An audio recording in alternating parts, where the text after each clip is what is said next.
Io sono la signora console Giuseppina e vengo dalla Svizzera, dal Vallese. Ho 68 anni e io ho avuto problemi perché avevo una paradontite e poi pian piano, anche se li ho curati sempre, ma avevo sempre dei problemi. Documentandomi ho trovato questa clinica qui a Chișinău col dottor Palmas e mi ha ispirato moltissimo. Ma già il problema principale è il mangiare, perché tu non puoi mangiare non avendo molari, non avendo più incisivi, ti restano 2 denti, poi ho fatto anche dei ponti e non mi sono serviti a niente, li ho buttati. E quindi prima cosa il mangiare.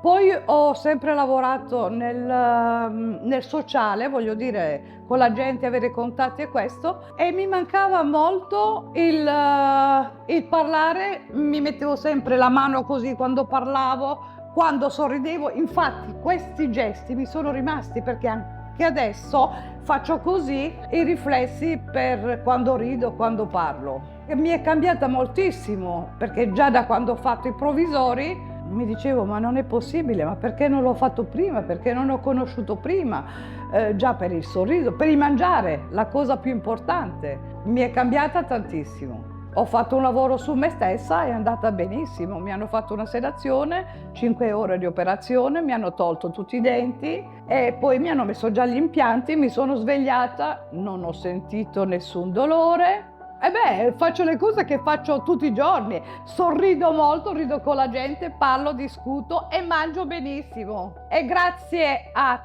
tutti quanti veramente, tutti lo staff sono magnifici, tutti veramente.